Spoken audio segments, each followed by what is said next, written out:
Hey guys, this is 1.2. We're going to be talking about solving quadratic equations. We're going to go over 4 ways to solve a quadratic equation. Factoring, which we've been reviewing. In this case, factoring, we just set what was an expression, make it an equation by setting it equal to 0, and then we solve it. Usually you have 2 binomials, and then instead of just ending with the 2 binomials, the factored form, you're going to set both of those equal to 0 and find out what x is. So that's the factoring method. We'll also talk about a square root method, completing the square method, and then the quadratic formula. The quadratic formula is just a formula you plug in whatever you have for a, b, and c. So remember, a is ax squared plus bx plus c. So when I talk about a, b, and c today, that's what I'm talking about, ax squared plus bx plus c. What else? A quadratic equation in general is just an equation where you have one exponent, but it's raised to the power of 2. Okay, so let's get started.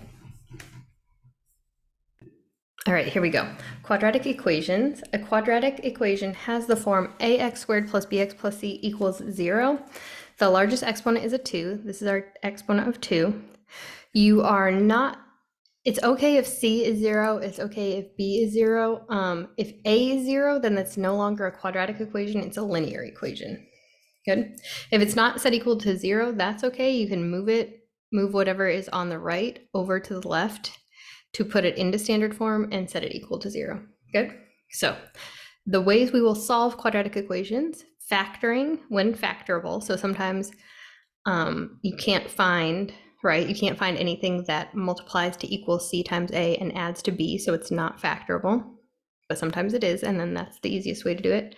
Square root method, completing the square method, the least common, and then quadratic formula will always work. The quadratic formula is x, or whatever your variable is equal to negative b plus or minus the square root of b squared minus 4 times a times c all over 2 times a. This will always give you your x values, okay? It usually will give you 2 different answers because here you have a negative b plus everything under the radical, and then you have negative b minus everything under the radical. That's why you would get 2 answers, okay? You can use any method you like if you have a favorite method. If you like the quadratic formula, you can always use the quadratic formula, but we will go over 4 different ways to solve it.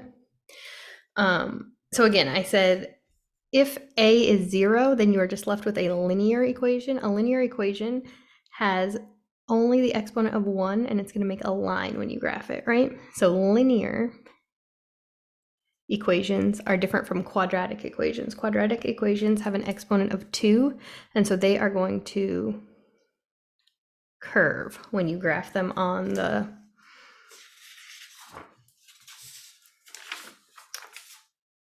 Cartesian plane. All right, so let's start with factoring. Here we have 1, 2, 3, 4, 5 quadratic formulas. They are all quadratic because they all have their exponent raised to the second power. It's okay if it's an a instead of an x. The point is there's only one exponent and it's raised to the second power, okay? This one's a binomial, this one's a trinomial. This one's in standard form, this one's not in standard form. Good?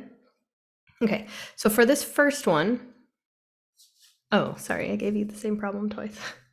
For this first one and this one down here, what you want to do is factor out a common factor. So we have x squared minus 5x equals 0, or over here down at the bottom, we have x squared minus 10x equals 0. Either of these, it's not a trinomial, and it's not something like this that we know can factor into 2 binomials. Instead, it's something that we can take an x out of. So instead of x squared minus 5x equals 0, what we have is a factored out x. X squared divided by x is x. Negative 5x divided by x is a negative 5. So my factored form of x squared minus 5x equals 0 is x times the quantity x minus 5 equals 0. Okay, what you want to do after you've got it into your factored form and you have 2 separate factors is you take each of those and set it equal to 0. That is because we are using the principle of the zero theorem. The principle of the zero theorem says if you have two quantities being multiplied together, and the answer is 0, then one of those two terms must be 0, right? It's either 0 times b is 0 or a times 0 is 0, because there's no other way to get 0 when you're multiplying than for one of the two things you're multiplying by to be 0, okay? So that's the principle of the zero theorem. You are multiplying x times x minus 5. So either x minus 5 is 0 or 0 is 0 for you to get 0 as your answer. Good? If a times b is 0, then a is 0 or b is 0. If a is 0, b can be anything. If b is 0, a can be anything. So these are both equally true answers, okay? So when I set this side equal to 0, that is just as true as saying this side is equal to 0. Either way, we still get 0, so they are both equally valid answers, equally correct. That's why we have two answers. Now you just solve this for 0. X equals 0 is 0, it's solved. X is either 0 or, let's solve this one, x minus 5 is 0. I'll solve for x by adding 5. Anything I do to this side, I have to do to this side. X is a positive 5. So my two answers for x squared minus 5x equals 0 are x is 0, x is 5. And generally in my math lab, they're just going to put 0, 5. They're going to give you the x equals, and you just put 0, 5 as your two answers. Good? All right. This second example, we have 2x squared equals 5x plus 3. As I mentioned, it's not yet in standard form. I always want my leading term to be positive, so I am going to subtract 5x and subtract 3 from both sides. Do you see that? Because you could move the 2x squared over here, but then you have a negative 2x squared. That's not what I want. None of those terms are like terms, so it's 2x squared minus 5x minus 3 is equal to 0. Good. Now it's in standard form. Your first step, if it's not in standard form, is to set it equal to 0 and put the exponents in descending order. So it should be ax squared plus bx plus c. In this case, a is 2, b is negative 5, c is 3, right? Now I have 2x squared minus 5x minus 3. I can use factoring. What do we use? Factoring by grouping to find the answer. So let's come down here because I'm already out of room. 2x squared minus 5x minus 3 is 0. You can also just guess. Like I know that 2x squared is going to be x times 2x, right? Or you can do the factoring by grouping.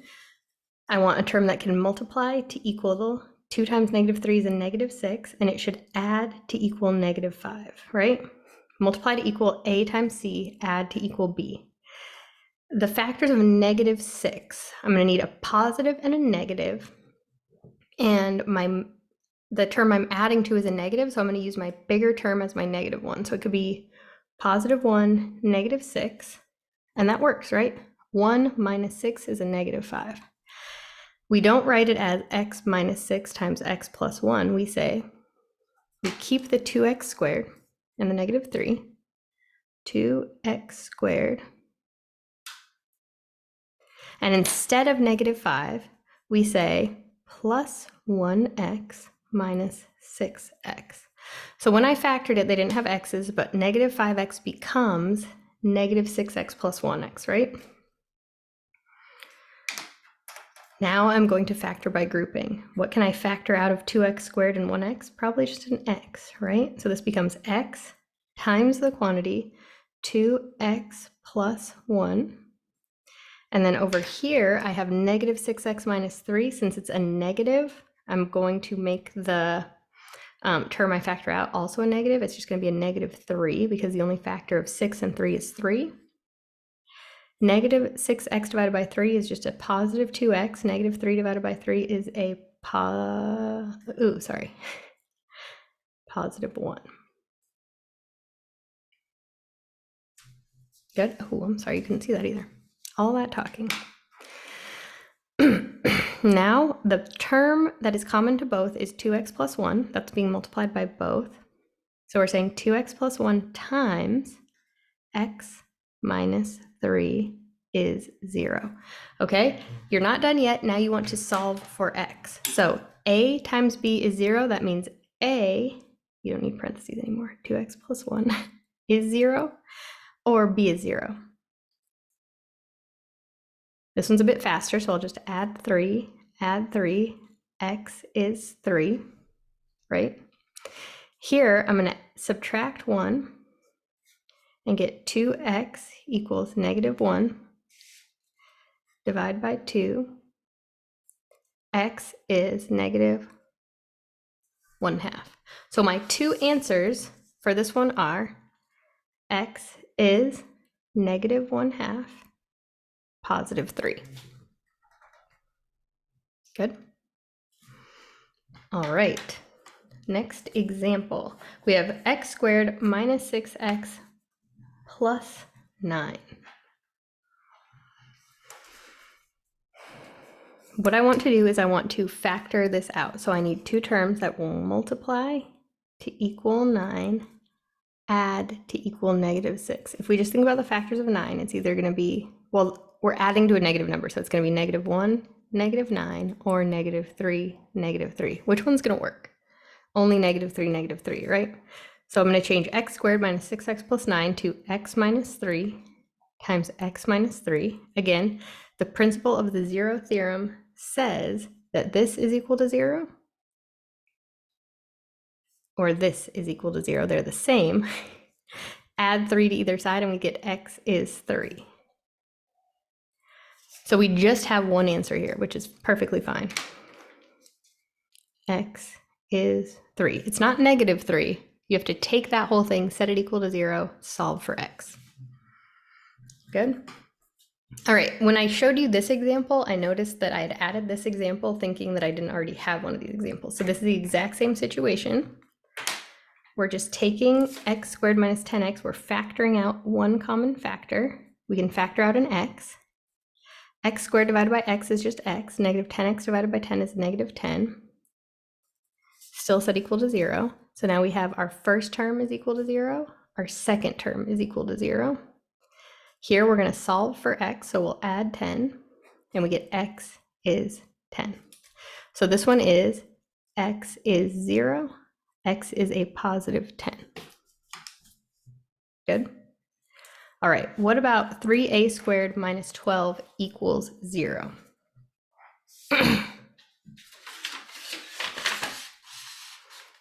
So that is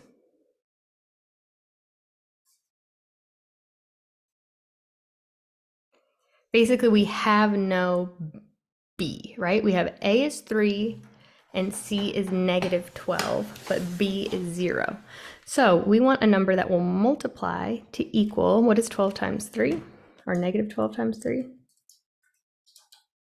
Negative 36. And that will add to equal 0, right? So if it's multiplying to a negative but adding to nothing, that means it's going to have one positive and one negative. Negative 1, positive 36, right? Positive 1, negative 36. Can you divide it by 2? Yes. 36 divided by 2 is 18. No, I flipped them, sorry. I don't like that. Negative 2, positive 18. But what you're seeing is, if I combine those, you're not going to get 0, right? You need the same number. It needs to be a positive and a negative of the same number. So we can say 36 divided by 3 is 12. Negative 3, positive 12, positive 3, negative 12. That's not going to add to 0.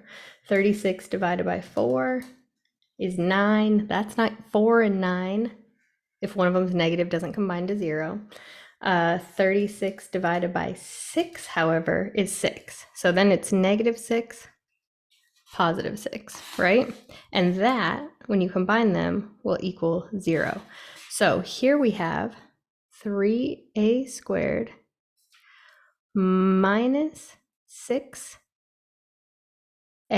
don't say x, plus 6a minus 12 equals 0. Is that okay? And it doesn't matter if you put the negative 6 here or the negative 6 here. Does not matter. You're just doing the exact same thing we did over here, where you keep A, you keep C, and B becomes your two factor pairs. So 3a squared minus 6a, what can we factor out? We can factor out a 3a, so that becomes 3a. 3a squared divided by 3a is just a. Negative 6a divided by 3a becomes 2, negative 2.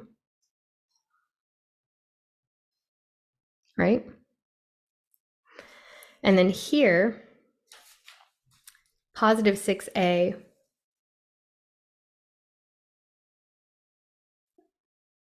minus 12, I can factor out the 6, right? So I'm going to say plus 6. 6a divided by 6 is a. Negative 12 divided by 6 is negative 2. So now I have 3a plus 6 times a minus 2.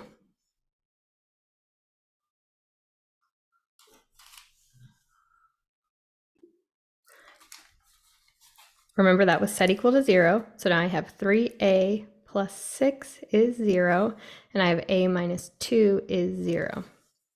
3a plus 6, I'm going to subtract the 6. 3a equals negative 6 divided by 3 and get a is equal to negative 2, right? Here, a minus 2, I'm going to add 2. And I'm going to get a is equal to 2. So my two answers are a is negative 2 and a is 2. You might also be noticing that I could have, at the beginning, 3a squared minus 12. I could have factored out a 3 and called it 3 times a squared minus 4 equals 0. A squared minus 4 we know was a plus 2, a minus 2.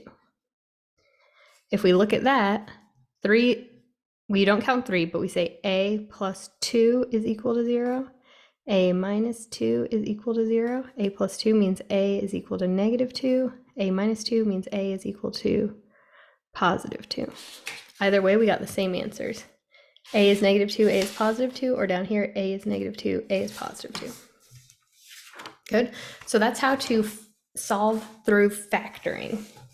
Now, factoring does not always work, so there are other methods you can use. The square root method is not well used, but it is possible to use it. So the important thing to understand about square roots is, remember, if you are taking the square root of a number squared, your answer will always be the absolute value of that number. So the square root of 5 squared is the square root of 25, and the square root of 25 is 5, right? But the square root of negative 5 squared is the square root of positive 25, because negative 25 squared, or sorry, negative 5 squared is negative 5 times negative 5. Negative 5 times negative 5 is a positive 25. So your answer is never going to be a negative. It's going to be the absolute value or the positive of your x, whatever you were squaring, okay? So if x squared equals your answer and your answer is greater than 0, then your answer is going to be the square root of that number and the negative square root of that number, right? Because it's the negative. The square root of 25 can be 5. The square root of 25 can also be negative 5, because negative 5 times negative 5 is equal to a positive 25. Just like 5 times 5 is equal to a positive 25. Good? All right, so what does that mean for the square root method? All we're doing is we're undoing the square root with a square. Or sorry, we're undoing the square with a square root. X is being squared, so we're going to undo that x is squared with the square root. Because there are two different answers, right? It could be a 5, it could be a -5. We have to put a plus and a minus in front of that square root symbol.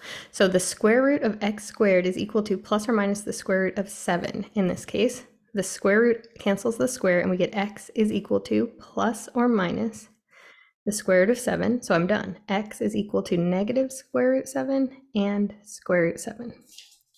That's how my math lab is going to ask you to write it. Good? Include your positive answers, and your negative answers, okay?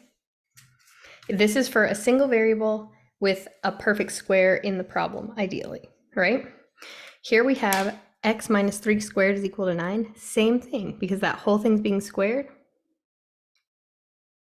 So we can take a square root of the whole thing to get rid of that square. Remember your plus or minus. The square root of 9 is 3.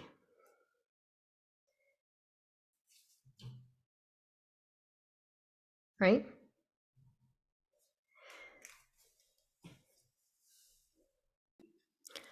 Over here, the square root cancels the square, and so we have x minus 3 is equal to positive 3, and x minus 3 is equal to negative 3.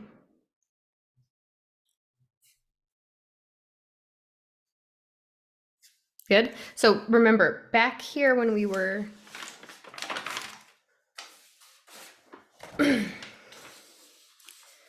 factoring, we would get two factors and set them both equal to 0. Here, you're not starting with equals 0. So instead of having this factor pair is equal to 0 and this factor pair is equal to 0, now we have two different answers on the right side. So that same factor pair is equal to positive 3. That same factor pair is equal to negative 3. So that's the difference there.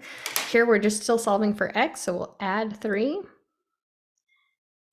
X is equal to 6. Add 3. X is equal to 0. Good.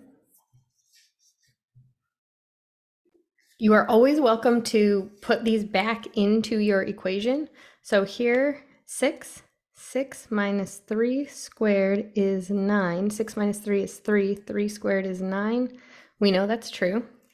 0 minus 3 squared is 9. Negative 3 squared is 9. Negative 3 squared is 9. 9 is 9. So that's true. So you can always check your answer. Okay, the completing the square method. You use it when you like the square root method, but you don't have the right numbers for the square root method. Good? What you want to do is, if it's already in standard form, transpose or move the constant to the right side. Then take half of the b, half of the coefficient of x, half of b.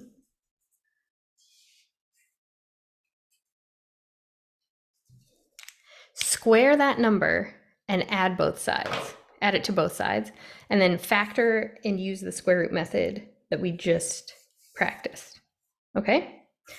So for x squared plus 6x plus 5, transpose the constant to the right side. So first I'm going to move that to the right side. So we're going to move the 5 over. You're not doing anything special. You're using the same way you would move any plus 5. You would do the opposite, right? So we have transposed the constant to the right side. Now we have x squared plus 6x equals negative 5. For the second example, that step is already done. Good? Now, take half of the coefficient of x. Half of 6 is 3, right? Take half of the coefficient of x. Coefficient of x is 6. Take half of it.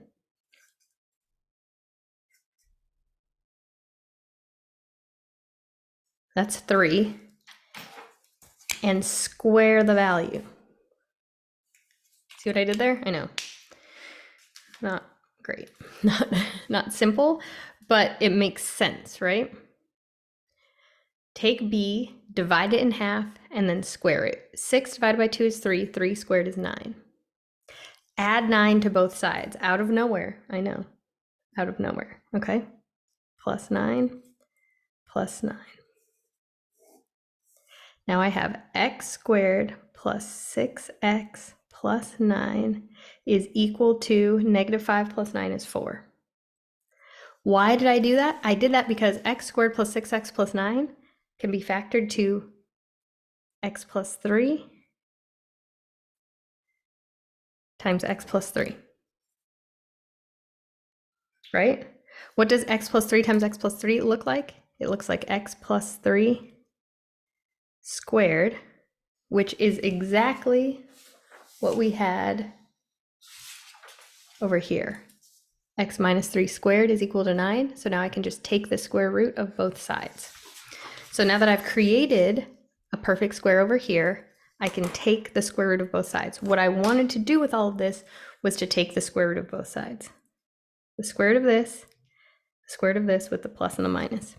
So plus and minus square root of 4 is equal to x plus 3.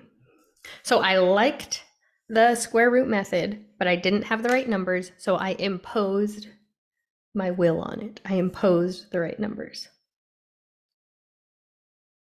Good? All right, let's keep going. X plus 3 is equal to positive or negative square root of 4. We know the square root of 4 is 2, so we know that x plus 3 is equal to negative 2, and x plus 3 is equal to positive 2, because the square root of 4 is 2, so now I'm breaking it into two different equations, solving for x. Subtract 3, x is negative 5, subtract 3, x is negative 1.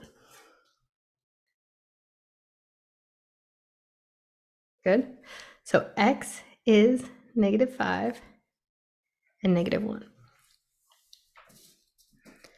One more time, x squared plus 2x equals 8. We have already transposed the constant to the right side. Take half of the coefficient of x, okay? Take half of the coefficient of x. The coefficient of x is 2. Half of 2 is 1. Square it. 1 squared is just 1. Good. Add to both sides. So now I'm going to say plus 1, plus 1.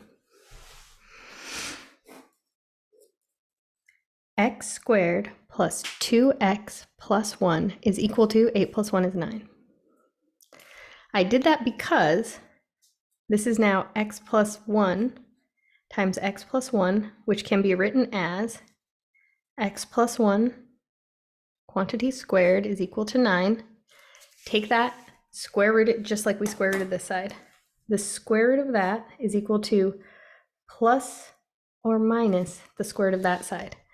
Those cancel. I get x plus 1 is equal to plus or minus square root 9. I know the square root of 9 is 3, so this becomes x plus 1 is equal to negative 3, and x plus 1 is equal to 3. Subtract 1, x equals negative 4. Subtract 1, x equals positive 2.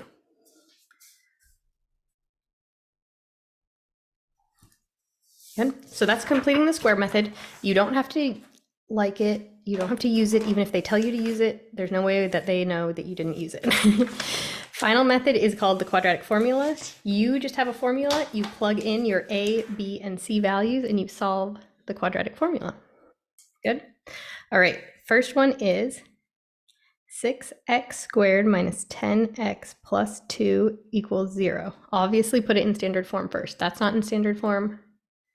That's not in standard form. Put it in standard form first.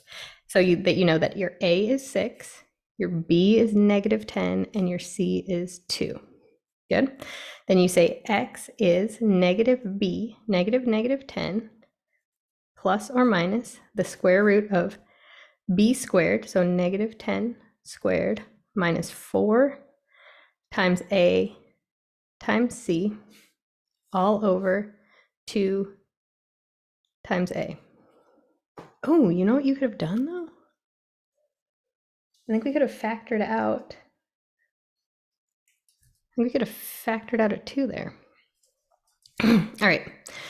X equals negative 10 is a positive 10, plus or minus the square root of 100 minus 4 times 6 times 2,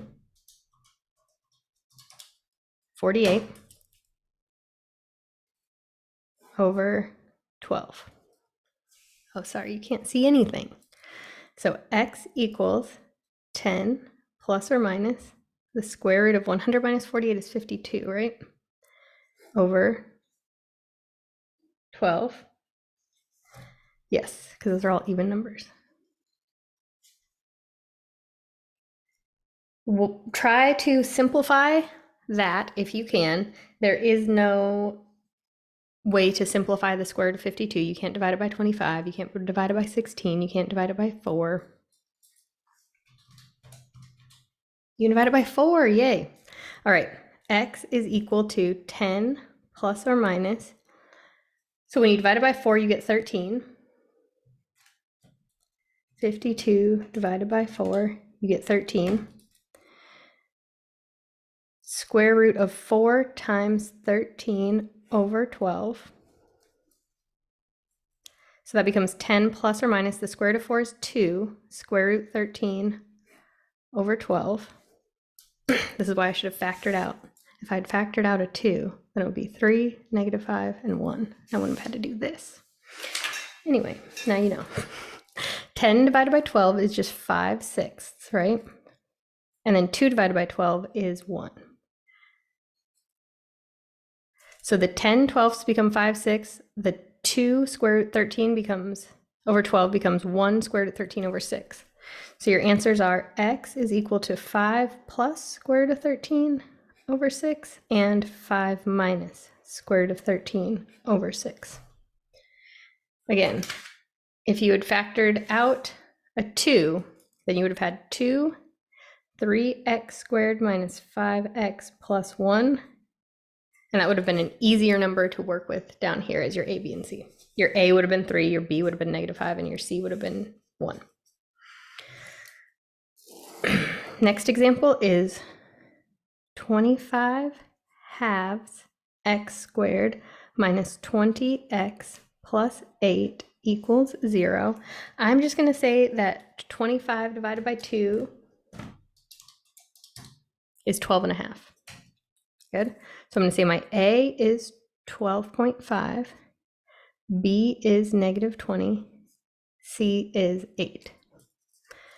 X equals negative 20 plus or minus the square root of negative 20 squared minus 4 times 12.5 times 8 divided by 2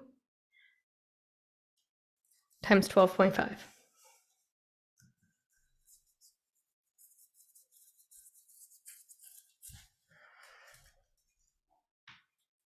Negative 20 becomes a positive 20 plus or minus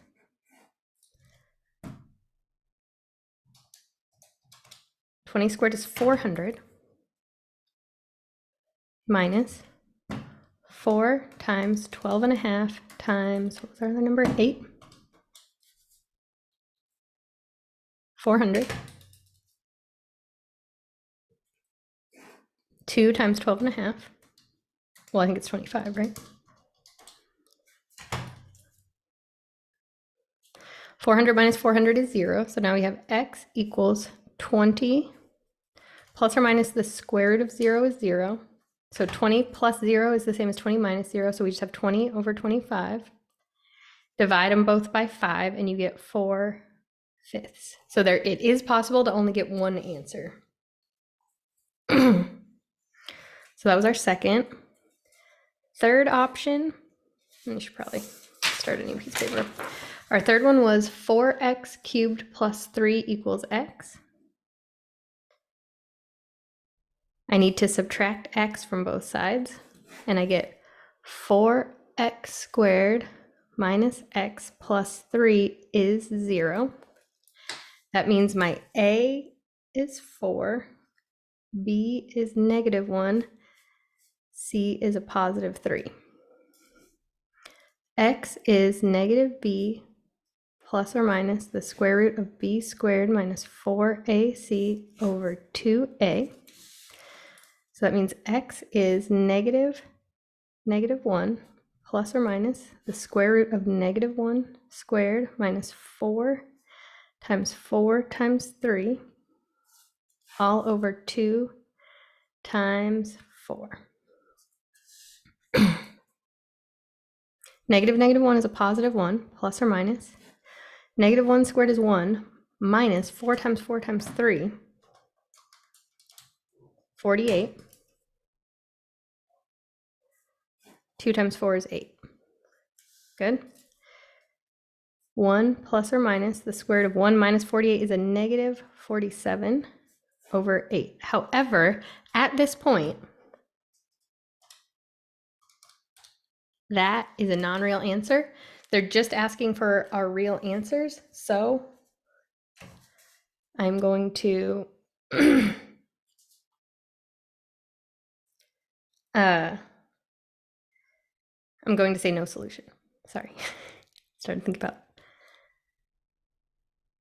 a future lesson. At this point, this is an imaginary number. We haven't covered imaginary numbers, so there is no solution to 4x squared minus x plus 3 equals 0. Good. Fourth and last example was 1 plus 8 over x plus 7 over x squared equals 0. We've done work with fractions. What you want to do is clear the least common denominator. The least common denominator is going to be x squared. So take everything on both sides and multiply it by x squared. 0 times x squared is just 0. And I'm going to distribute that x squared. X squared times 1 becomes 1x squared. 8 times x squared divided by x gives us 8x. 7 times x squared divided by x squared just gives me 7. So I cleaned up to something that looks normal. Why is 8 times x squared divided by x equal to 8x? Because 8 divided by x times x squared looks like this. 8x squared over x. The rules for exponents means subtract the exponents when you have the same base and it's being divided, right? Or you can say 8 times x. So you can factor x squared out to its x's, to its factored form, and you get 8x on top, nothing on the bottom. So that's how you go from 8 times x squared divided by x equals 8x. Good? Okay. Now, same thing. Oh, you can even factor this one. I wanted to. X squared plus 8x plus 7, I'm just going to say it's plus 7 plus 1, right? So that means x is negative 7, x is negative 1. Or you can say a is 1, b is 8, c is 7. X equals negative 8 plus or minus the square root of 8 squared minus 4 times 1 times 7 divided by 2 times 1. Negative 8 plus or minus 8 squared is 64. 4 times 7 times 1 is 28 over 2. Negative 8. 64 minus 28. 36 over 2. So x is negative 8 plus 6 over 2, and x is negative 8 minus 6 over 2. Negative 2 over 2 is a negative 1. Negative 14 over 2 is a negative 7. So either way, you get the same answer. All right, and that is how to solve a quadratic formula, solve a quadratic equation for x using various methods.